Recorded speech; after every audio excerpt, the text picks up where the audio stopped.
Istri mau cerita ke suami, papa, gimana? Lebih cantik aku atau yang lain?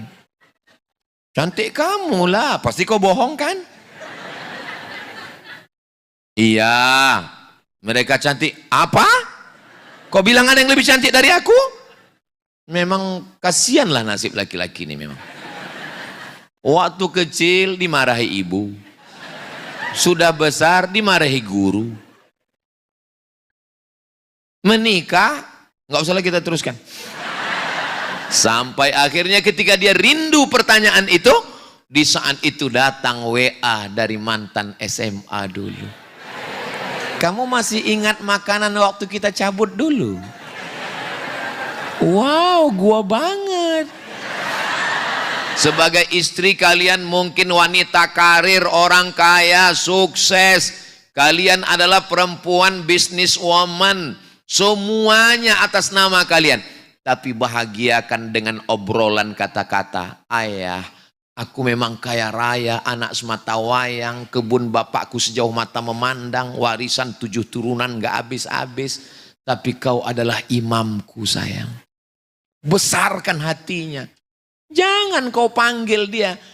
Ayah kesini sebentar. Ada apa mama? Aku mau bagi zakat fitrah. Sekaligus zakat mal. Kau kan salah satu dari asnaf yang 8 kan? Jatuhlah mental dia. Saya nama nama nggak boleh sebut, ada sensornya. Ibadah apa yang saya lakukan untuk suami yang sudah meninggal supaya tetap menjadi istri solehah? Apa yang perlu dilakukan seorang istri kalau suaminya sudah meninggal dunia?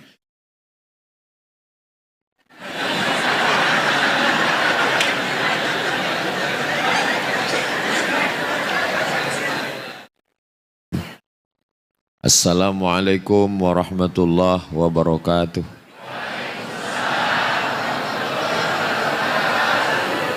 Minum kopi di waktu malam. Jangan lupa mengajak teman. Dari bunyi sambutan salam, sepertinya jamaah belum sarapan. Apa kabar Bapak Ibu semua? Alhamdulillahi Rabbil Alamin. Allahumma salli ala Sayyidina Muhammad wa ala ali Sayyidina Muhammad. Semoga kita semua mendapatkan syafaat Nabi Muhammad sallallahu alaihi wasallam. Amin ya Rabbal Alamin. Yang sama kita hormati Bapak Wali Kota Tangerang Selatan beserta seluruh jajaran. Bapak-bapak, ibu-ibu, pengurus Masjid Raya Bintaro Jaya beserta seluruh jamaah, majelis taklim, hadirin hadirat, muslimin muslimat, mukminin mukminat, solihin solihat yang belum kawin dan belum sunat. Semua yang hadir ini insya Allah dimuliakan Allah Subhanahu wa Ta'ala. Amin ya Rabbal Alamin. Tema kita kajian duha ini bulan menenangkan jiwa. Yang pertama kita bahas kata jiwa dulu. Jadi sebelum agama Islam datang ke Nusantara, nenek moyang kita sudah tahu bahwa manusia ini terdiri dari 2 unsur. Ada yang kelihatan, ada yang enggak kelihatan. Itu tercermin dalam lagu kebangsaan Indonesia Raya. Bangunlah jiwanya, bangunlah badannya. Nah, ketika Islam datang, itu terlihat dalam ucapan kita waktu mohon maaf Idul Fitri. Mohon maaf zahir dan batin. Sebetulnya itu zahir. Zahir artinya kelihatan. Tapi karena susah nyebut zahir, lahir jadinya. Zahir kelihatan, batin yang tidak kelihatan. Yang zahir ya ini, kulit, darah, tulang, kuku, bulu, sumsum, kepala, tangan, kaki. Yang tidak kelihatan, inilah yang di dalam diri kita ini, yang disebut sebagai roh, jiwa, menenangkan jiwa. Bulan Ramadan ini katanya bulan yang menenangkan jiwa. Apa iya jiwa kita tenang Ramadan ini? Oh iya Pak Ustadz, suami saya yang biasanya marah-marah, ngamuk-ngamuk, Ramadan ini tenang. Kenapa? Tidur terus. Pertanyaannya, apakah kita ini pernah tenang? Apakah betul-betul ketenangan itu ada? Jadi mengumpamakan ketenangan jiwa itu ilustrasi gambarannya seperti ombak di tengah laut. Kadang-kadang dia berombak sampai datang angin utara naik 3 meter. Kadang-kadang dia tenang. Begitu pada jam 3, jam 4, jam 5 sore ombaknya naik ke atas. Begitu masuk 3 butir kurma, tenang. Pergi ke masjid, rakaat pertama bergejolak lagi. Rakaat ke-8 tenang. Di sebagian masjid rakaat 8 pun masih bergejolak. Rupanya 20 rakaat. Baca Qur'annya pun begitu juga, bergejolak, berombak, angin puting beliung. Karena baru juz 1. Begitu amma yatasaalun, tenang. Jadi sebetulnya jiwa kita itu kadang-kadang bergejolak, kadang-kadang tenang. Waktu masuk sekolah bergejolak. Begitu tamat sekolah, alhamdulillah tenang. Mulai masuk kuliah bergejolak, apalagi UKT tinggi. Begitu wisuda, tenang. Pulang wisuda bergejolak, karena mulai tetangga nanya, kerja di mana? Bergejolak. Sudah dapat kerja, tenang. Begitu sudah dapat kerja, tenang, bergejolak lagi. Teman-teman nanya, udah nikah belum? Begitu nikah di atas pelaminan, tenang. Beberapa hari pernikahan, udah mulai nanya, istri sudah ngandung belum? Bergejolak lagi. Begitu istri mengandung, tenang. 9 bulan bergejolak lagi, nggak lahir-lahir, katanya sesar. Begitu anak lahir, tenang. Setelah anak lahir, mulai orang nanya, sudah pandai jalan belum? Anak sudah pandai jalan, enggak tenang. Kenapa? Ya anaknya jalan terus. Jadi sebetulnya hidup ini ya begitu. Makanya jangan heran kalau ceramah Ustadz Somad juga kadang-kadang kelihatannya dia tenang. Ini termasuk sedang tenang ini sekarang ini. Nah, ada masanya itu enggak tenang, bawaannya berapi-api. Jadi bagaimana cara menenangkan jiwa ini? Cara menenangkan jiwa ini ada 5 langkah. Kira-kira yang 5 ini bisa diingat enggak? Belum saya sampaikan. Yang pertama, kita yakini bahwa Allah punya rencana terhadap hidup kita. Nah, itu yang pertama. Allah punya rencana terhadap hidup saya. Tapi saya nggak tahu apa rencana Allah. Maka saya tetap buat rencana tentang diri saya. Dan ketika rencana saya tidak tercapai, maka saya mengatakan rencana Allah jauh lebih indah. Rencana Allah jauh lebih baik. Itulah yang disebut dengan takdir. Saya Pak Ustadz maunya nikah sama dia. Saya 1 semester sama dia. Saya 1 KKN sama dia. Tapi ternyata cinta bertepuk sebelah tangan. Cinta ditolak, kampak bertindak. Padahal kalau dia pakai jurus kita pagi ini, dia akan berkata, apa kata dia? Itu memang rencanaku, tapi rencana Allah jauh lebih indah. Makanya adik-adik jangan terlalu melo. Makanya kalau laki-laki mau menikah, jangan katakan kaulah satu-satunya. Jangan. Kalau kau siap menerima aku dan kau mau jadi bidadari surgaku, kupinang kau dengan bismillah. Tapi kalau kau tidak mau, Bunga bukan setangkai, kumbang bukan seekor, patah tumbuh hilang berganti, hilang satu tumbuh seribu. Begitu, jangan dikit-dikit bawaannya, aku bunuh diri, aku mati. Semua akan pret pada masanya.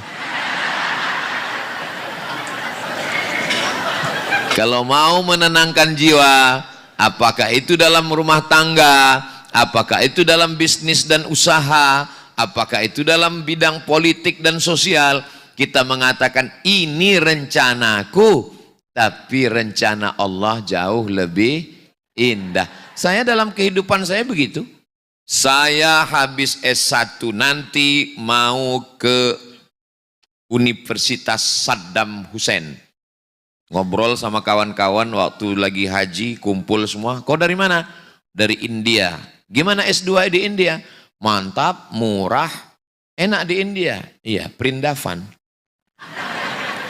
Bisa haji tiap tahun nggak? Bisa. Itu pertanyaan pertama. Karena kalau bisa haji tiap tahun, bisa kerja 3 bulan di Makkah. Oh, masuk dalam daftar. Bahasa Arabnya, bahasa Arab. 3 bahasa kita bisa di India. Bahasa Arab, bahasa Inggris lancar juga. Everything tutorial. Dan ada satu lagi, Mat. Kau kalau sekolah di India, kau dapat bonus bahasa Urdu. Kya hal hai tike, aj kot khosh kota hai. Berarti oke, masuk dalam daftar. Nanya lagi, kemana lagi? Pakistan. Pakistan gimana? Pakistan ada IIU, International Islamic University. Masuk lagi. Rencana Allah kita nggak tahu. Tapi akhirnya saya pilih Saddam Hussein University. Kenapa? Karena dari Baghdad ke Madinah bisa naik bis, haji bisa tiap tahun, dan yang paling penting dari segalanya, gratis. Maka saya sudah tentukan, saya mau ke Saddam Hussein University. Tahun 2002, saya selesai S1 dari Mesir, sudah siap-siap mau ke Baghdad, tiba-tiba Universitas Saddam Hussein di Baghdad rata dengan tanah, dibom sama George Bush laknatullah alaih. Udah, pulang saya ke Malaysia. Dari negeri 1000 menara ke negeri 1000 makcik. Ya, begitu rencana Allah. Saya masuk ke UKM University Kebangsaan Malaysia. Ternyata sekarang baru saya tahu hikmahnya. Setahun saya di UKM dan sekarang saya bolak-balik ke Malaysia. Orang Malaysia nanya saya, Ustadz dulu kuliahnya di mana? Saya pernah kuliah di Malaysia.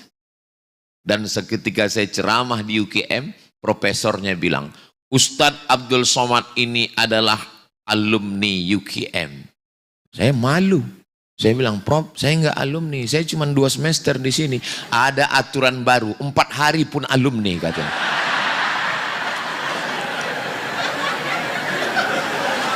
Walaupun saya enggak selesai di UKM, saya diakui. Dan rencana Allah, saya selesainya di Maroko, selesai. Dan Allah SWT punya skenario yang baik. Rencana saya bagus, tapi rencana Allah jauh lebih bagus. Tapi jangan gara-gara ada rencana Allah lalu kita nggak punya rencana. Bagaimana visi misi ke depan? Kata Bapak Wali Kota Tangsel bertanya kepada kepala dinas, kepala badan, kepala kantor yang berkepala maupun tidak ada kepala. Gimana visi misi Tangsel 2027 ke depan? Kita serahkan aja pada rencana Allah, Pak. Nggak bisa. Kita mesti ada rencana kita. Rencana kita itu disebut dengan usaha atau ikhtiar. Yang terjadi rencana kita atau rencana Allah? Kalau memang yang terjadi rencana Allah, ngapain kita punya rencana? Karena dalam rencana itu ada balasan pahala. Karena kalau tidak begitu, kita akan merasa, ya kitalah segalanya. Ini langkah pertama kalau mau bahagia, kalau mau apa tadi judulnya? Menenangkan jiwa. Jadi salah satu yang menenangkan jiwa saya dalam hal masalah kuliah, dalam hal masalah jodoh, dalam hal masalah kehidupan, saya selalu menganggap ya rencana Allah jauh lebih indah. Saya lihat ragu nih jawab, indah apa baik? Oke, yang kedua. bahwa Allah kasih saya potensi. Inna sam'a, pendengaran, wal basar, penglihatan, wal fuad, hati dan pikiran. Gunakan ketiga potensi ini untuk meraih cita-cita. Kebetulan Masjid Raya Bintaro Jaya MRBJ punya rumah tahfiz Quran. Maka adik-adik gunakan telinga, dengar bacaan Quran baik-baik. Gunakan mata, lihat Quran baik-baik. Gunakan hati dan pikiran, hafal Al-Quran baik-baik. Begitu juga yang pegawai, gunakan semua potensi baik-baik. Masyarakat juga gunakan potensi baik-baik untuk mengendalikan sampah 1000 ton per hari. Supaya kita bisa, jadi jangan sampai kita tidak guna. Summum bukmun umyun, peka, tuli, buta, bisu. Kenapa? Karena tidak menggunakan potensi yang diberikan Allah Subhanahu wa taala. Maka Allah kasih kita. Makanya di antara doa yang diajarkan Nabi, wa matti'na bi asma'ina wa absarina wa quwwatina. Jadikanlah pendengaran kami, penglihatan kami, dan hati, tenaga, pikiran kami, supaya ini bisa kami jadikan sebagai modal untuk beramal soleh. Ini kalau kita gunakan potensi ini dengan baik, maka insya Allah kita akan tenang. Telinga, dengarkan untuk yang baik-baik. Mata, gunakan untuk yang baik. Tangan, kaki, gunakan untuk yang baik. Karena sampai masanya semua akan ditanya. Al-yawma nakhtimu ala afwahihim wa tukallimuna aidihim wa tashhadu. Ini saya nyaman ceramah di MRBJ ini, nyambung, jamaahnya hafal walaupun hanya surat Yasin. Al-yawma nakhtimu ala afwahihim wa tukallimuna aidihim wa tashhadu arjuluhum bima kanu yaksibun. Sampai masanya nanti mulut akan terkunci, tangan akan bicara, kaki akan bersaksi atas semua yang pernah dilakukan. Maka kalau kita gunakan potensi ini, hati kita jadi tenang. Tapi kalau tidak kita gunakan potensi ini pada perbuatan yang diridhoi Allah, disitulah datang kekacauan-kekacauan dalam hati dan pikiran. Yang ketiga, sebetulnya kita tidak pernah bisa mengosongkan jiwa. Karena ada orang yang mengatakan, ini kita sibuk, ini nggak tenang karena pikiran kita penuh, maka kosongkan. Pejamkan mata, kosongkan. Kosong, kosong, kosong. Gimana kalau pas lagi kosong-kosong datang malaikat maut? Mati dalam keadaan kosong. Emang mau mati kosong?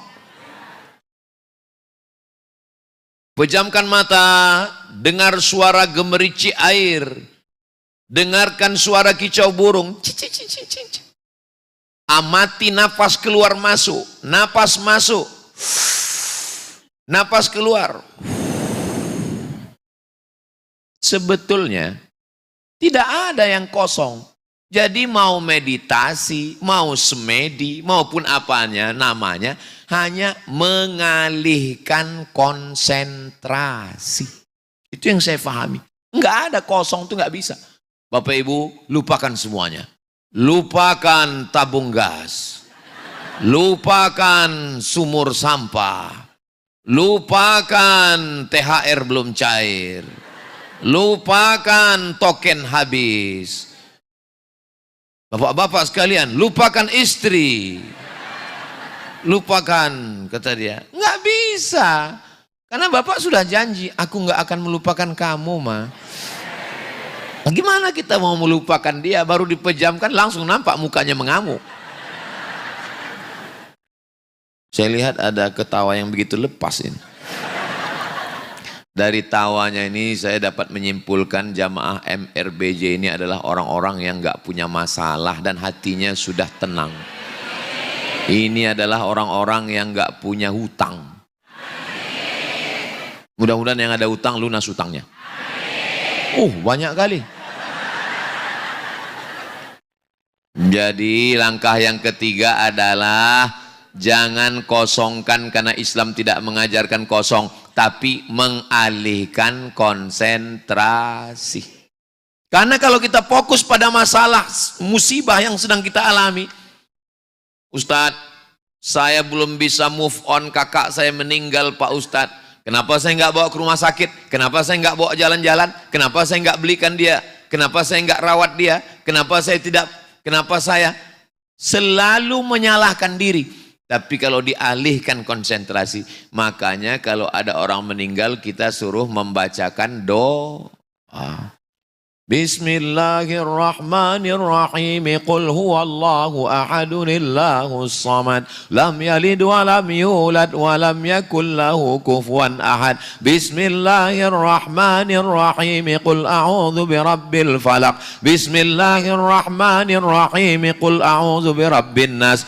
Bismillahirrahmanirrahim. Alhamdulillah. Saya heran kenapa disuruh baca Al-Fatihah, awal Al-Baqarah, ayat kursi, ujung Al-Baqarah. Kita udah mau Shadaqal, Bismillahirrahmanirrahim, Yasin. Saya baru paham, ternyata waktu kita baca Quran, kita sedang melupakan masalah yang lain. Oh, ngaji ini nggak usah banyak komen. Kalau udah bisa bilang oh, itu udah mantap tuh udah. Oh, udah oke itu udah. Kenapa nanti kalau pergi sama Kiai, Pak Kiai, hati saya sedang susah Pak Kiai. Kira-kira gimana caranya ya? Tahlil 1000 kali. Hah? La ilaha illallah, la ilaha illallah, la ilaha illallah, la ilaha illallah, la ilaha illallah. Betul. Waktu 1000 kali itu hilang dia. Pas sudah selesai datang lagi. Ternyata Kiai mau ngajarkan kita mengalihkan konsentrasi. Datang ke Habib, Habib saya lagi susah hati ini, lagi risau, gundah gulana. Gimana ya? Banyak-banyak sodako. Karena kita lagi susah, tapi begitu kita sodako 100 juta, konsentrasi kita beralih. Yang tadi susah ninggal, ada yang lebih susah lagi. Sebetulnya mengalihkan konsentrasi. Datang ke Ustadz Somad, saya lagi susah hati ini gimana ini ya. Maka banyak-banyaklah beristighfar. Banyak-banyak istighfar. Bapak, banyak istighfar. Iya Pak. Coba istighfar. Istighfar. Bukan itu istighfar. Astagfirullahaladzim. Itu kenapa dilantunkan itu jadi enak. Kenapa? Karena pikiran kita berubah kepada iramanya itu. Kalau kita lantunkan solawat. Kenapa kalau solawat dengan irama-irama itu? Makanya orang banyak mendengarkan musik jazz, simfoni, Mozart. Saya Pak Ustadz kalau mendengarkan musik hilang masalah saya. I want to break.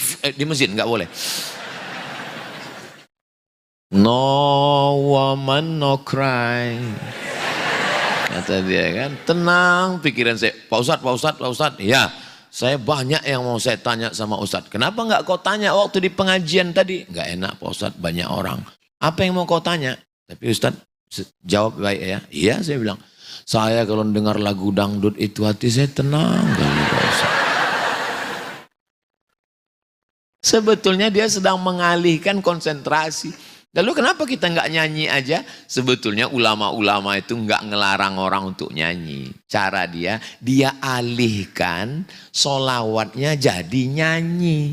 Bacaan Qur'annya jadi nyanyi. Istighfarnya jadi nyanyi. Begitu yang diajarkan oleh Songo dulu. Ler iler, ler iler. Nuri mansumi ler ta ijo. Royo royo manten anyar, aku nek manten anyar ya ingat. Pripun kabare panjenenganipun? Sae. Muga-muga sing melu acara iki padha kabeh mlebu nang surga.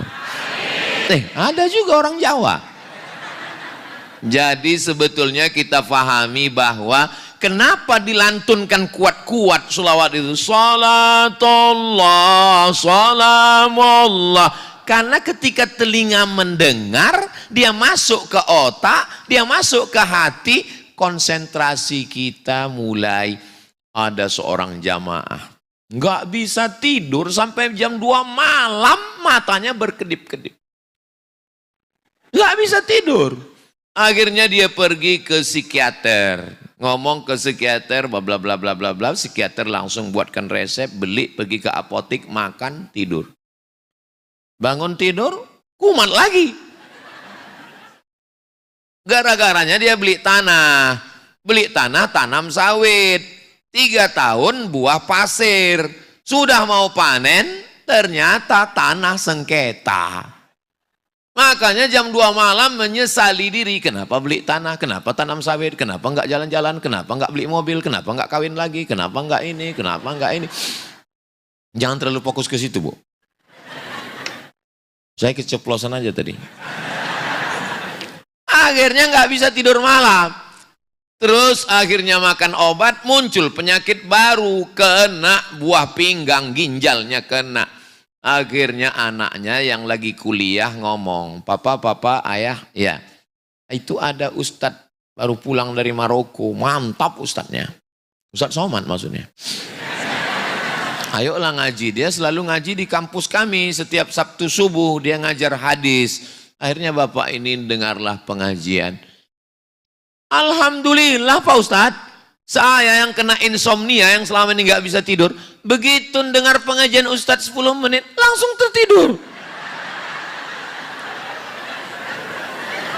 Sejak itulah saya nggak pernah marah sama jamaah yang tertidur. Karena sebetulnya mereka ini sebagiannya insomnia. Nggak bisa tidur. Tapi begitu pengurus masjid mengumumkan, khotib Jumat kita hari ini adalah Al-Mukarram Ustadz Abdul Somad. Katanya langsung tertidur. Kenapa? Kenapa orang kalau mendengarkan pengajian itu hatinya tenang? Kenapa orang waktu mendengar pengajian itu hatinya tenang? Karena konsentrasinya sedang berpindah dari masalah hidupnya kepada apa yang sedang dibicarakan Ustadz.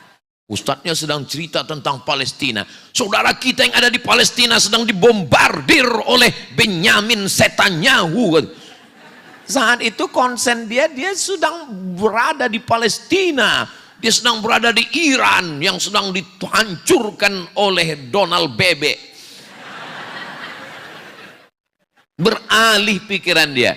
Itulah kenapa kalau orang mendengar, saya ini orangnya rasional. Bukan saya nggak percaya hadis. Hadis itu saya percaya. Cuman apa alasannya? Majtama'a qaumun fi baitin min buyutillah. Sekelompok orang berkumpul di rumah Allah. Yatsluna kitab Allah. Membaca ayat-ayat Allah. Wa yatadarasunahu fima bainahum. Mengkaji isinya. Nazalat alaihimus sakinah. Hati mereka tenang. Loh, ngumpul di masjid, baca Quran, ngaji, kok hatinya tenang? Saya mikir, kok hatinya tenang? Ternyata saya menemukan hatinya tenang karena konsentrasi terhadap masalah. Makanya kalau di masjid itu orang tenang. Saya betul Pak Ustadz, makanya saya lebih lama di masjid daripada di rumah. Di rumah saya Pak Ustadz, apa-apanya. Bapak, mau berapa lama Bapak di masjid? Inilah Pak Ustadz, saya nggak sabar nunggu malam 21 Ramadan ini. Mau iktikaf 10 hari 10 malam Pak Ustadz. Perempuan itu unek-unek yang ada di pikirannya mesti dikeluarkannya dalam bentuk kata-kata. Ini laki-laki mesti memahami, apalagi yang kalian yang belum menikah ini kalian mesti paham. Dia harus dikeluarkannya, kalau enggak nanti menggumpal menjadi kristal. Jantung koroner, diabetes meletus, asam urat, asam lambung. Maka dia memang mesti ngomong, iya kan Bu? Tuh. Maka laki-laki mesti ngerti, mesti paham. Kalau kita laki-laki ini nggak paham, kita jadi marah, kita jadi emosi. Makanya kalau sudah paham, paham aja. Daripada dia sakit, berapa biaya opnamenya? Bagus dia merepet. Biarkan aja dia ngomong, itu kan ada iklannya. Ada saya lihat di TikTok itu, pas lagi istri lagi ngomong-ngomong, datang suami, dihidupkannya motor Harley Davidson. Udah berlagalah mereka berdua. Ya itu. Jadi pandai-pandai ini penting. Nah banyak laki-laki ini kadang nggak paham. Padahal, ya, iya kata ibu. Padahal istrinya itu sebetulnya lagi olahraga jiwa. Mereka mau mengeluarkan semua unek-unek. Itu beda laki-laki sama perempuan. Kalau laki-laki mereka memang nggak ngomong. Mereka diam, tiba-tiba stroke aja. Mudah-mudahan yang sakit segera sembuh, sehat. Laki-laki itu memang nggak bicara. Tiba-tiba mati aja. Coba tanya sama dokter. Angka kematian laki-laki lebih tinggi daripada perempuan. Maka saya nasihatkan kepada ibu, tolong jangan siksa suami kalian. Saya ini Pak, saya ini menyuarakan hati kalian. Saya ini adalah juru bicara laki-laki yang teraniaya. Bapaknya baik, ibunya baik, dua makhluk yang berbeda disatukan Allah karena apa? Karena cinta. Kita ini ada di dunia ini karena cinta. Kalau ayah sama ibu kita benci, apa mungkin kita jadi? Enggak jadi, emang bisa dikirim pakai Bluetooth. Saudara yang dimuliakan Allah Subhanahu wa taala. Jadi yang ketiga adalah mengalihkan konsentrasi. Dengan apa cara mengalihkannya? Baca Quran, berzikir, sholat tarawih. Kalau orang mengerti, maka ketika dia di antara dua pilihan, mau tarawih yang 8 atau yang 20, dia nggak ngelihat 8-20-nya, semakin beralih konsentrasi, semakin tenang. Kalau gitu saya milih yang 20 rakaat 1 juz Pak Ustadz. Kenapa? Karena di situ saya akan merasakan ketenangan yang luar biasa. Habis itu dilanjutkan tadarus. Habis tadarus pulang, istri sudah tidur. Barulah tenang. Begitu dia bangun, langsung tahajud. Begitu dia bertanya, gimana belanja? Langsung zikir.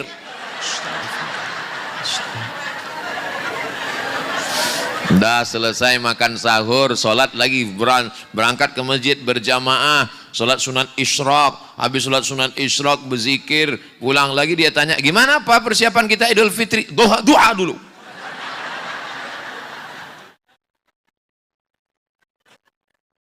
Disitulah orang akan menemukan ketenangan. Itulah kenapa bulan Ramadan ini bulan tenang. Apalagi masjid MRBJ yang AC-nya ini.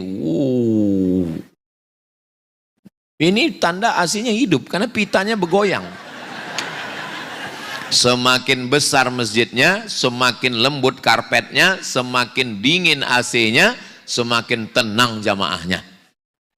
Makanya lihatlah nanti jam 12 bergelimpangan korban-korban serangan Amerika. Tenang. Kita hanya bisa beli tempat tidur, tapi kita tidak bisa beli tidur.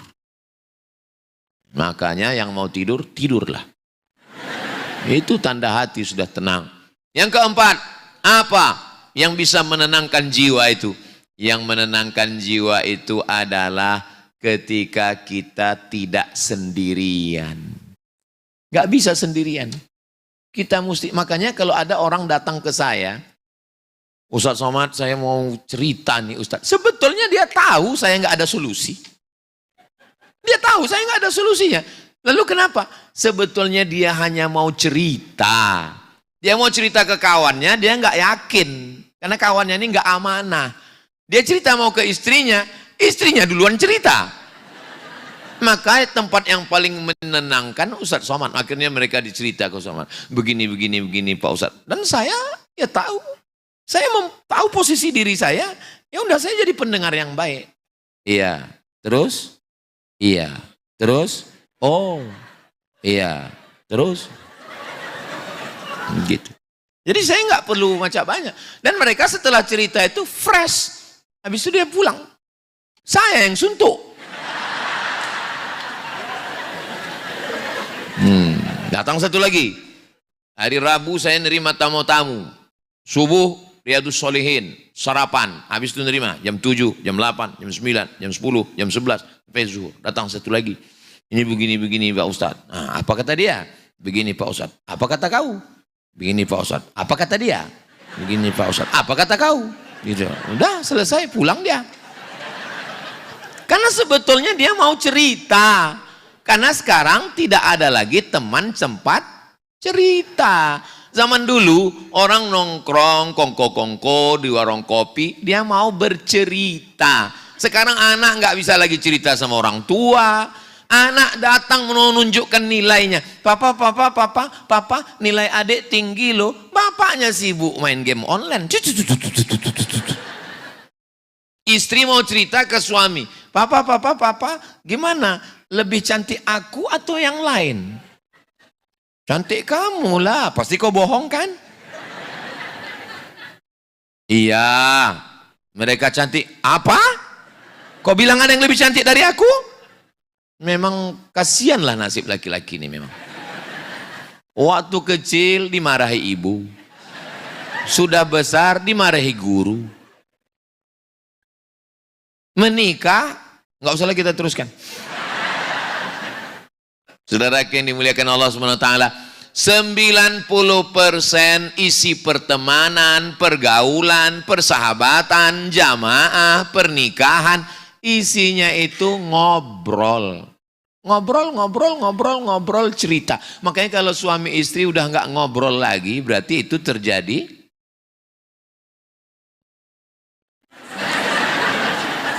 jangan sangka materi menyelesaikan segala perkara. Seorang suami yang punya uang banyak membelikan istrinya 3 mobil. Untuk jalan-jalan dalam kota, city car. Untuk belanja ke pasar, pick up. Untuk jalan-jalan keluar kota, mobil van. Tapi ternyata apa yang dikeluhkannya ketika konsultasi ke konsultan pernikahan. Apa keluhan ibu? 1 Pak, keluhannya apa?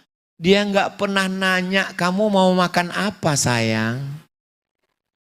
Sampai akhirnya ketika dia rindu pertanyaan itu, di saat itu datang WA dari mantan SMA dulu.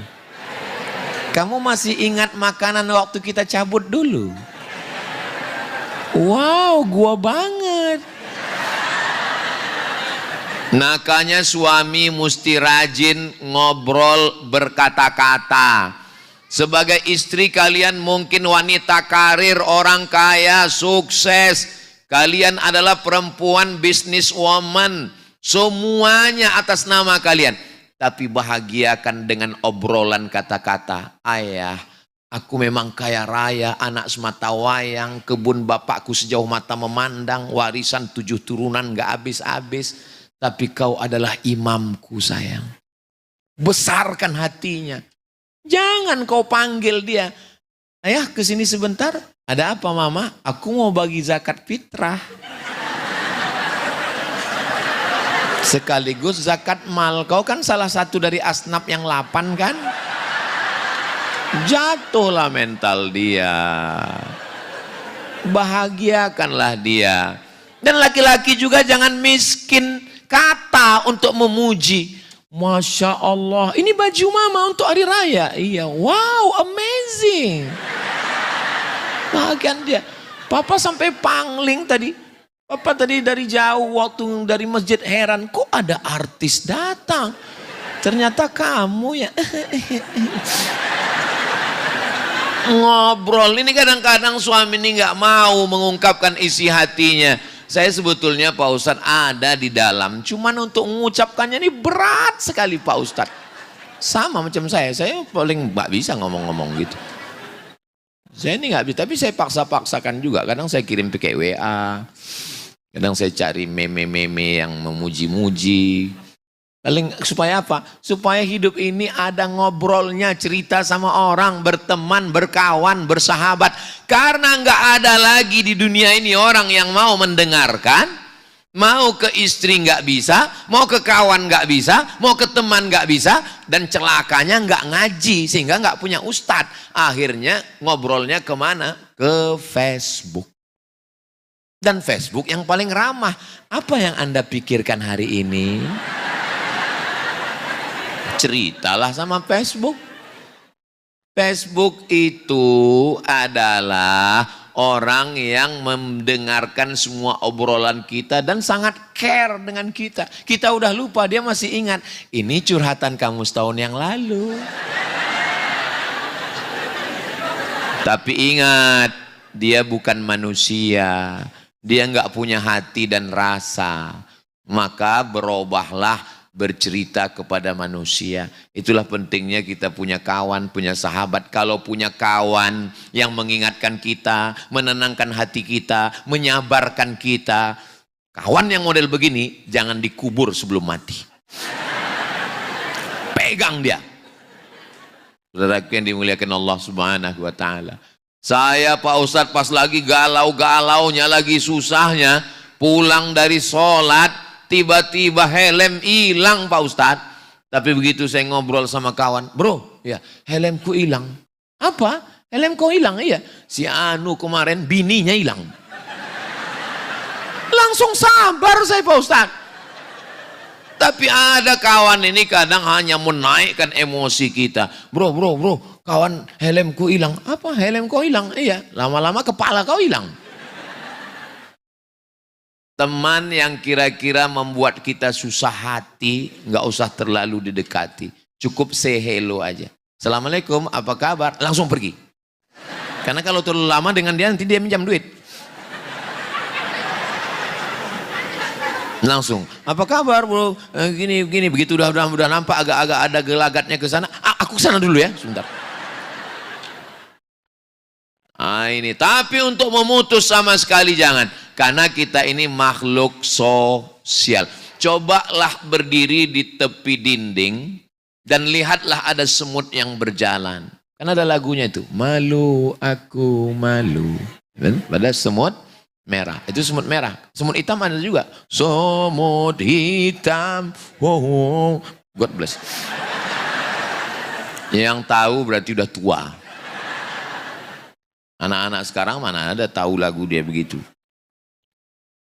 Semut itu kalau lagi ketemu, semut sama semut, pasti ketemu. Assalamualaikum. Assalamualaikum. Pernah memperhatikan semut? Saya perhatikan semut. Pas semut lagi ketemu, pasti dia ketemu, pasti mengucapkan salam. Maqoli inna kata semut. Pas lagi ketemu. Jadi senang semut aja ada tegur sapa, ada say hello. Bisa-bisanya orang satu masjid, satu pengajian, satu ustadz, la salam wala kalam. Mau dibawa kemana hubungan kita, Besti? Apalah salahnya mengucapkan salam? Kata Nabi SAW, afsyus salam, tebarkan salam. Syukur-syukur bisa meningkat ke arah berikutnya. Kalau sudah nebarkan salam, at'imut ta'am, berikan makanan. Ini Ustadz, masjid ini bukan sembarang masjid. Ini menyediakan 1000 porsi buka puasa. Masya Allah, saya begitu dengar 1000 porsi buka puasa. Kenapa kajian duha?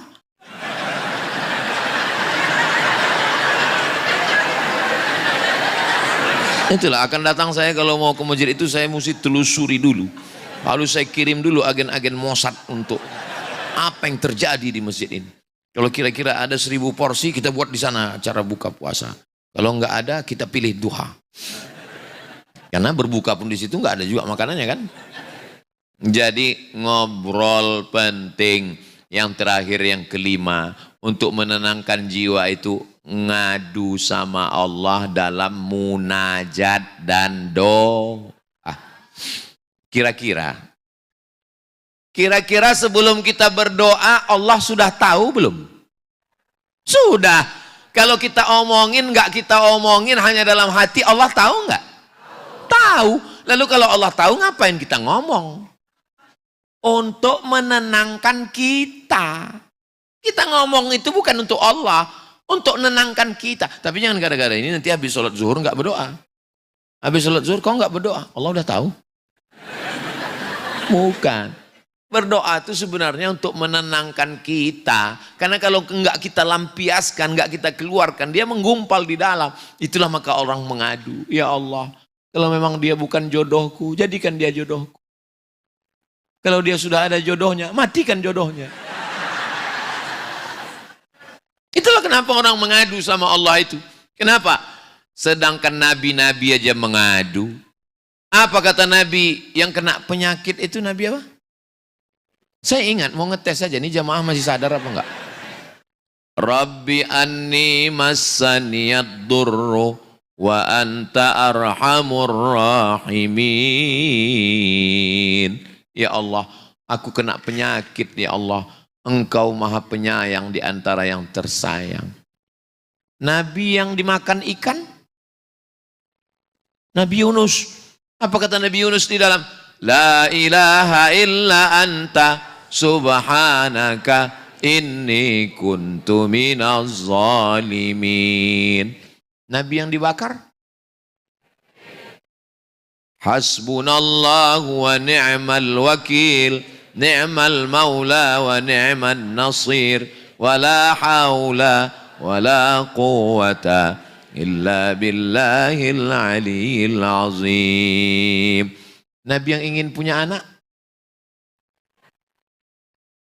Rabbi habli min ladunka dzurriyyatan thayyibah. Berikanlah aku keturunan yang baik-baik. Nabi aja berdoa. Nabi aja berdoa. Kok Nabi palsu aja enggak? Kenapa enggak berdoa? Ini sekarang banyak orang udah enggak berdoa lagi. Kalaupun berdoa sebentar aja. Apa yang kau doakan tadi kok sebentar kali? Seperti yang kemarin, ya Allah. La ilaha illallah Muhammadur Rasulullah. Doalah. Mintalah sama Allah. Saya sebetulnya mau berdoa Pak Ustadz, tapi saya nggak bisa bahasa Arab. Siapa bilang doa mesti pakai bahasa Arab? Yang pakai bahasa Arab itu cuma 4 itu aja. A'udzubillahi minasyaitonirrajim. Bismillahirrahmanirrahim. Alhamdulillahi rabbil alamin. Wassalatu wassalamu ala asyrafil anbiya'i wal mursalin. A'udzubillah, bismillah, alhamdulillah, sholawat. Setelah itu ya pakai bahasa kita. Ya Allah, berikan aku rezeki, berikan aku kebaikan, berikan aku istiqomah, berikan aku bahagia, berikan aku kedamaian, tentramkan hatiku, jauhkan aku dari segala malapetaka, bencana dan musibah. Pakai bahasa. Saya pakai bahasa Indonesia kurang khusyuk Pak Ustadz, karena kami di rumah pakai bahasa daerah. Ya pakai bahasa daerah. Iki wis pirang-pirang dino bojone rong teko wis ngalur ngidur ngetan iki piye ya Allah, suwi mangan iki. Takbirullah. Saya bukan orang Jawa Pak Ustadz, saya orang Minang.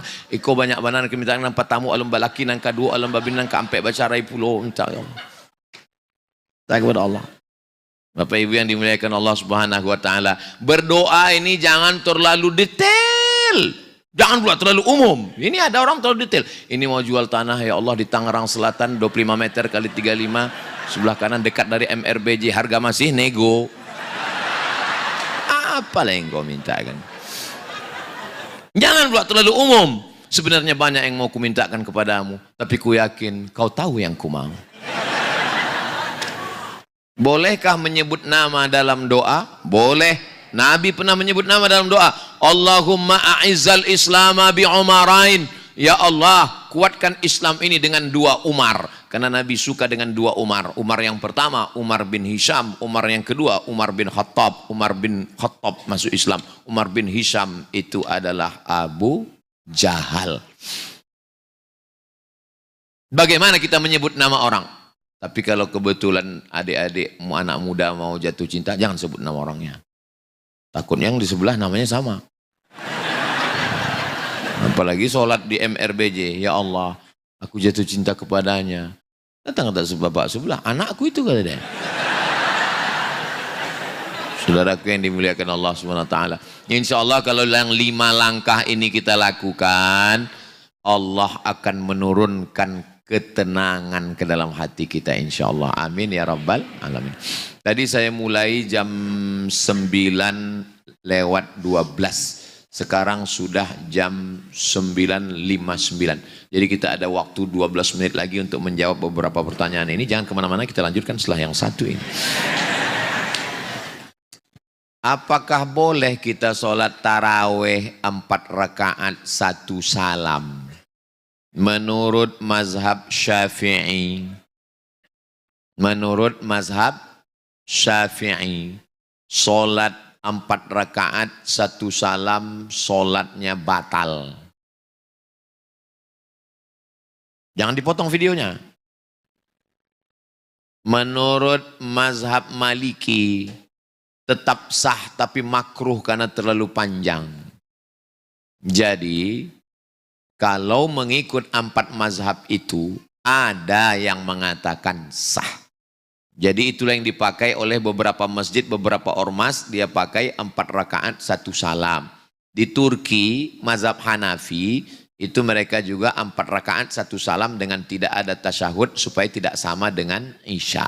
Tapi saya melaksanakannya 2 rakaat 1 salam dengan hadis sholatul laili wan nahari, sholat siang dan malam, mathna mathna, 2 rakaat 1 salam, 2 rakaat 1 salam. Tapi kalau saya kebetulan jadwal di masjid yang di situ 4 rakaat 1 salam, ya saya ikut aja, sah. Bukan berarti saya komplain, salam Pak Imam. Saya ikut aja. Karena paling enak itu jadi makmum. Ju'ilal imamu liyu'tamma bih. Imam itu diangkat untuk diikuti. Saya tahu di masjid itu 4 rakaat 1 salam. Pas jadwal saya di situ, saya ikut 4 rakaat. Salatnya sah. Imam yang lebih baik 2 rakaat 1 salam atau 4 rakaat 1 salam? Ya tergantung pengurus. Karena imam itu kan ngikut pengurus. Mana berani imam melawan pengurus? Kena pecat lah dia. Makanya jangan pernah menyalahkan imam. Karena kalau jamaah menyalahkan imam, imam ditekan pengurus, mati dia. Kalau mau komplain, ada ide-ide ke pengurus sampaikan. Jangan ke imamnya. Kalian menekan imam dari bawah. Imam ditekan dari atas. Meninggal imam itu. Menyiksa imam kalian itu namanya. Nah itu. Kalau mau 2 rakaat 1 salam, sampaikan ke pengurus supaya imamnya 2 rakaat 1 salam. Kalau mayoritas jumhur ulama mazhab Syafi'i 2 rakaat 1 salam. Ulama Saudi Arabia, Syekh Ibnu Baz, Ibnu Utsaimin, Syekh Albani, 2 rakaat 1 salam. Tapi kalau yang mengatakan 4 rakaat 1 salam di antara 4 mazhab, ada 4 rakaat 1 salam. Saya nama, nama nggak boleh sebut, ada sensornya. Ibadah apa saya lakukan untuk suami yang sudah meninggal supaya tetap menjadi, ibadah apa yang saya lakukan untuk suami yang sudah meninggal supaya tetap menjadi istri solehah? Apa yang perlu dilakukan seorang istri kalau suaminya sudah meninggal dunia?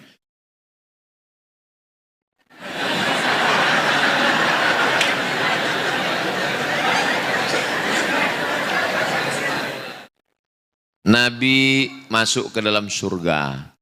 Waktu Nabi menoleh ke belakang, dia lihat perempuan. Ternyata yang di belakang Nabi waktu masuk surga itu perempuan. Lalu dia nanya, kamu siapa? Kok bisa di belakangku? Aku adalah perempuan yang suamiku meninggal dan aku merawat anak-anak yatim sampai aku mati bertemu dengan suamiku. Ternyata istri yang setia menjaga anak-anaknya, maka dia akan dipertemukan dengan suaminya di surga dan dia masuk setelah Nabi Muhammad SAW. Saya punya istri saya punya emak, mertua saya. Mak mertua saya punya emak, nenek. Nah nenek ini menjaga 11 anak yatim. Karena kakek meninggal. 11 anak yatim dia jaga sampai dia meninggal, dia tidak menikah. Tapi bukan berarti ibu yang kebetulan suaminya meninggal lalu menikah salah. Enggak salah. Ini cerita, jangan cepat ambil kesimpulan. Enggak salah. Karena kalian hanya menunggu 4 bulan 10 hari. Adapun setelah 4 bulan 10 hari, walladzina yutawaffawna minkum, suami yang meninggal, wa yadharuna azwajan, meninggalkan istri, yatarabbasna bi anfusihinna, nunggu arba'ata ashhuri wa asyra, 4 bulan 10 hari.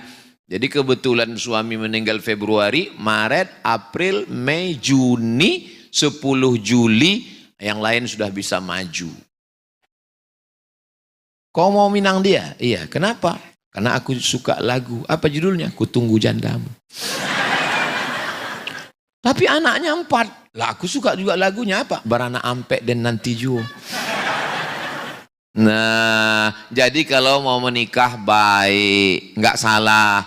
Tapi kalau saya nggak bisa Pak Ustadz berpindah ke lain hati, maka surga bagimu. Saya nggak mau mendikte ibu, mau pilih yang mana enggak? Saya nggak mau. Saya nggak mau mempermalukan, saya nggak mau menjudge orang. Silakan pilih. Kalau mau menikah lagi, pilihlah orang yang kira-kira menguatkan hati ibu, menjaga ibu, merawat, yang bisa jadi imam. Tapi kalau dia genderuwo, dunia nggak dapat, akhirat melarat, bagus hidup sendirian. Tapi kalau ada orang yang baik, soleh, ganteng, kaya, ngapain dia nyari janda?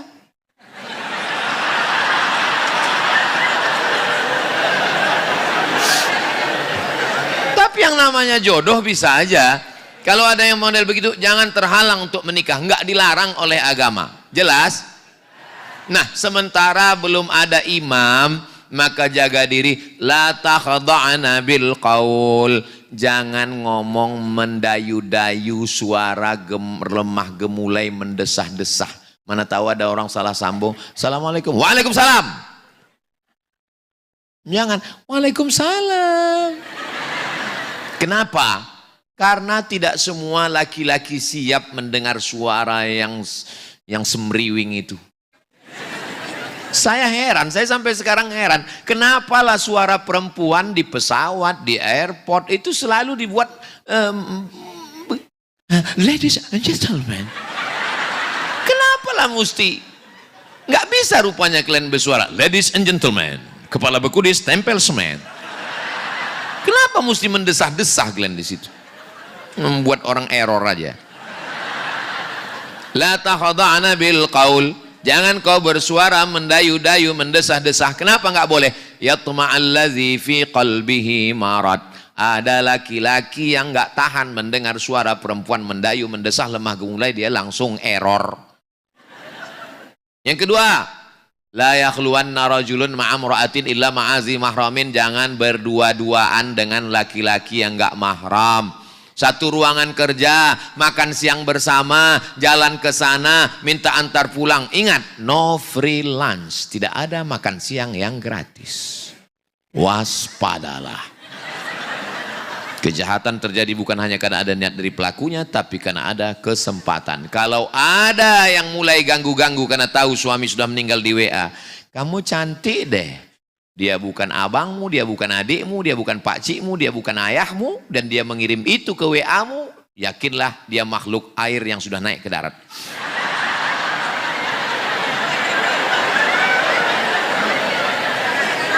Nih, karena dia udah mulai mau ganggu-ganggu. Kebanyakan perempuan merasa ini laki-laki perhatian. Padahal laki-laki ini jahat, hantu, setan dia. Kenapa Ustaz emosi? Ya udah begini lama nggak ada air datang. Emosi lah kita. Nah, yang ketiga, la tusafiranna imra'atun illa ma'azi mahramin. Jangan musafir kalau tidak ada mahram. Terus kalau pergi umroh Pak Ustadz, boleh. Karena di situ perjalanannya aman, ada polisi, ada security, ada perempuan-perempuan yang aman, ada ketua kloter, ada pembimbing ibadah, ada mutawib. Pacaran sama mutawib. Ilaha illallah Muhammadur Rasulullah. Pacaran sama mutawib. Pagar makan tanah lapang. Apalagi berikutnya, jangan pakai gelang kaki yang kalau dipijakkan ke tanah la yadribna bi arjulihinna. Jangan kau pakai gelang kaki kalau kau berjalan kerincing kerincing kerincing kerincing. Itu kata-kata kiasan. Itu mulai kerincing.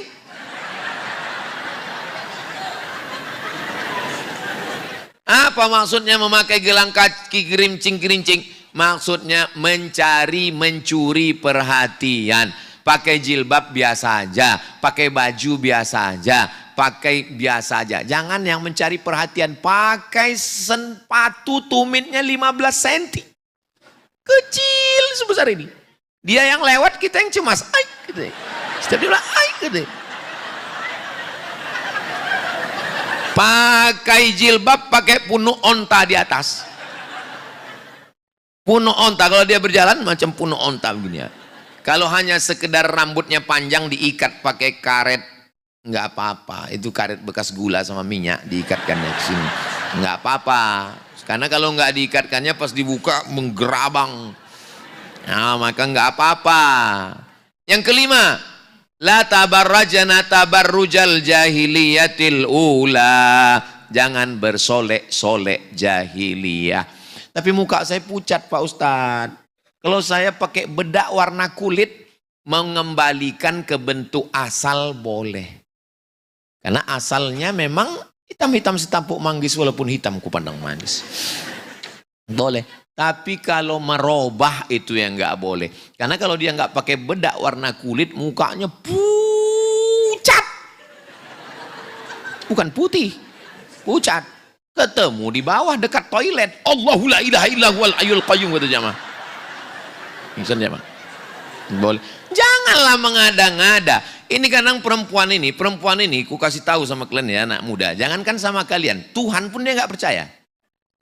Sudah bagus dikasih alis, dikecilkan. Sudah bagus dibuat melengkung, diluruskan. Sudah bagus bibir dibuat begini, ditebalkan. Disuntikkan tak apa-apa gitu. Apalah ini? Fitnah akhir zaman. La'anallahul washimat. Allah melaknat perempuan yang buat tato. Wal mutashimat, minta buatkan tato. Wal mutanammisat, mencabut, membakar, mencukur. Sudah bagus-bagus, dicukur. Ditengoknya di cermin, dia pun takut. Dia pun takut. Kawan nelpon terus, aku udah di depan nih, kita berangkat ya. Aduh gimana nih? Untunglah ada spidol whiteboard. Memang papa memberikan solusi terhadap masalah. Dipakaikan spidol whiteboard. Nah, mau acara bukber ini, mau bukber. Sampai di tempat bukber itu rupanya orang rame, kipas mati. Meleleh. Meleleh. Panas ya Jeng ya. Iya. Panas berserak lah ke sana. Kemana-mana perginya. Setiap jumpa orang senyum, kita senyum. Orang senyum. Rupanya yang disenyumkan orang kita. Pulang ke rumah. Habis sholat tarawih, habis bukber, pulang ke rumah. Apa? Lampu belum hidup, dibuka sama suaminya. Allahu la ilaha illa huwal hayyul qayyum la ta'khudhuhu. Gitu. Kok enggak pergi? Katanya hantu bulan Ramadan diikat katanya. Ini kok lepas? Aku binimu katanya.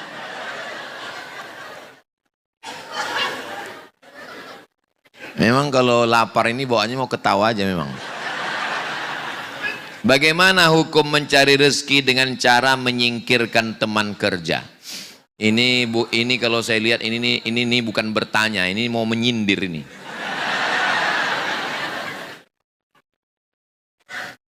Saya ikut tes dosen bahasa Arab, test of Arabic language, foreign language, lulus. 200 soal tes potensi akademik. Lulus. Tes mengajar, lulus. Audisi dengan 4 guru besar, lulus. Tinggal lagi bertemu dengan orang paling nomor 1 di kampus. Saingan 2, saya 1 lagi. Datang orang ngajak saya, ayo kita silaturahim sama pejabat mat. Saya bilang sama mak saya, mak, ya, aku mau silaturahim sama pejabat. Mau bilang bahwa aku S1 Mesir, S2 Maroko, aku bahasa Arab, begitu begini begono. Kata mak saya, kalau lulus kau gara-gara kau melobi pejabat itu, sebetulnya yang pantas lulus orang yang 1 lagi itu, makan haram kau. Mendengar cakap dia saya takut, akhirnya saya enggak lobby itu. Saya serahkan sama Allah, akhirnya saya lulus juga. Bayangkan kalau saya singkirkan dia. Padahal yang layak lulus sebetulnya dia. Dialah yang layak sebetulnya. Tapi karena saya lobby-lobby lulus saya. Maka gaji saya haram. Uang sertifikasi haram. Pensiun haram. Uang tunjang, uang sipak, uang sundul, uang tanduk. Haram semuanya. Nauzubillah. Jangan makan haram. Jangan belah bambu. Pijak satu, angkat satu. Jual beli, bisnis, hindari 3. Yang pertama, rish, tipu. Yang kedua, zulm, aniaya. Yang ketiga, gharar, ketidakpastian, judi, gambling. Nauzubillah. Kertas terakhir. Terkait riba. Riba itu kalau ada penambahan biaya jika kita ingin berutang atau itu dilarang. Benar enggak ya Pak Ustadz? Di bank syariah atau di pegadaian tetap ada penambahan biaya dan lain-lain, yang bagaimana itu Pak Ustadz? Bank syariah tidak boleh buka kalau tidak ada dapat fatwa dari DSN Dewan Syariah Nasional Kiai Haji Khalil Nafis. Barulah BCA Syariah, HSBC Syariah dan lain-lain syariah itu baru boleh buka. Dan dia mesti ada DPS, Dewan Pengawas Syariah. Barulah dia boleh. Lalu penambahannya itu apa Pak Ustadz? Nah, ini agak jelimet sedikit. Ini kira-kira kalau saya jelaskan nih masih konsen? Masih? Saya nggak konsen lagi. Saya datang ke Adrian Bank. Bang Adrian Bank. Lalu saya bilang, Pak Adrian Bank, ya saya mau pinjam uang. Berapa Pak Ustadz? 100 juta. Beliau kasih 100. Nanti bayarnya 120. Yang 20 itu apa namanya? Riba. Bertambah, bertumbuh, berkembang. Itu arti riba. Bertambah, bertumbuh, berkembang, itu arti riba. Tapi jangan gara-gara ini, kamu riba sekarang ya. Bertambah, bertumbuh, berkembang, itu riba. Udah, konvensional, haram. Lalu saya datang ke MRBJ Syariah. Ternyata ada satu masjid di Tangerang Selatan itu yang dulu pernah punya aset 8,7 miliar untuk memberikan bantuan-bantuan. Mereka sudah berubah tidak hanya sebagai masjid tapi sudah jadi Bank MRBJ Syariah namanya. Amin. Ragu pula orang nih mengaminkannya. Lalu saya datang ke MRBJ Syariah. MRBJ Syariah, saya mau minjam uang 100 juta. Haram minjam uang, bayar uang. Karena uang dengan uang bertambah riba. Ustadz, untuk apa Pak Ustadz? Saya mau beli mobil. Oh, kalau begitu solusinya begini. MRBJ membeli mobil itu cash. Sekarang mobilnya punya siapa? Punya MRBJ. Lalu MRBJ menjual ke saya dengan angsuran. Saya yang nggak ngerti, merasa sama. Sama aja. Kemarin waktu di Adrian Bank nambah juga. Ini dengan MRBJ nambah, beda. Dengan Adrian Bank nambah uang dengan uang. Dengan MRBJ uang dengan barang.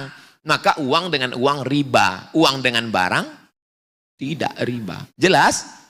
Itulah sampel contoh pada bank syariah. Tapi kenyataannya bank syariah nggak ada beli mobil Pak Ustadz. Namanya taukil. Ini uang kami bank, jual belinya kami wakilkan ke Bapak. Bapak yang membeli mobil. Jadi di situ ada akad. Ribet Pak Ustadz, makanya nggak usah dipikirkan. Kan udah aku bilang tadi. Kadang jamaah ini kalau masalah agama ini dia mau detail. Padahal waktu disebutkan dalilnya pusing juga dia. Kenapa orang ketika masalah mobil dia nggak mau detail? Mobilnya rusak dibawanya ke bengkel diserahkannya aja. Kenapa nggak pernah nanya bengkel yang mana kabelnya, yang mana aliran listrik? Kenapa nggak pernah kau tanya? Kenapa waktu handphone rusak kau kasih ke servis kau nggak tanya? Kenapa dalam masalah agama ini kau tanya betul Ustaz itu mana dalilnya? Mazhab apa? Sumbatkannya cocoknya ini ke mulut dia. Jadi dalam masalah agama ini serahkan kepada fatwa DSN, Dewan Syariah Nasional. Kenapa waktu naik pesawat nggak kau ketuk pintu pilot itu nanya, Pak pilot ini matic atau manual? Serahkan aja kepada fatwa Majelis Ulama Indonesia. Tapi dalam masalah ekonomi syariah itu yang mengeluarkannya namanya Dewan Syariah Nasional. Tapi adik-adik anak muda yang mau detail, ya nggak salah kalau mau bertanya dalilnya apa, dia mau ilmiah.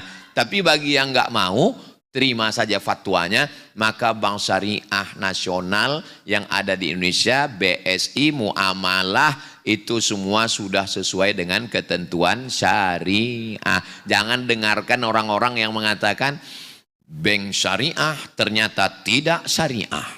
Ternyata dia buat bank sendiri yang bunganya lebih tinggi. Ustaz tahu dari mana? Saya ini tahu saya semua. Saya kan ada intel-intel saya. Saya tanya, itu orang-orang yang mengatakan tidak syariahnya bank syariah itu kemana jamaah dia duitnya? Mereka punya bank sendiri Pak Ustaz. Oh, udah cukup. Pantasanlah dia nyerang bank syariah. Rupanya dia nggak mau jamaah itu nabung ke bank syariah. Bank syariah ini kita yang menghidupkannya. Kalau nggak kita hidupkan mati bank syariah ini. Tahu berapa sekarang perkembangan bank syariah Indonesia? 7%.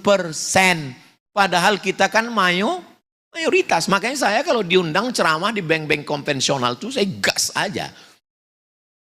Bank konvensional, pegawainya, direkturnya, yang menabungnya, makan haram, riba, saya bilang. Makanya saya kalau udah diundang di bank konvensional, pasti nggak diundang lagi. Sakit hati orang itu. Saya diundang lagi Ustaz itu katanya. Nah, makanya beralihlah ke bank syariah. Silakan, mau ke BSI, mau ke bank muamalah, yang penting bank syariah, supaya bangkit bank syariah di Indonesia ini insya Allah. Biasa saya ceramah itu 1 jam. Mestinya jam 9.12, selesainya mestinya jam 10.12. Ini kok bisa jadi jam 10.22? Ini sudah melanggar kode etik. Di akhir majelis mari kita sama berdoa, mudah-mudahan kita diberikan istiqomah iman dan Islam.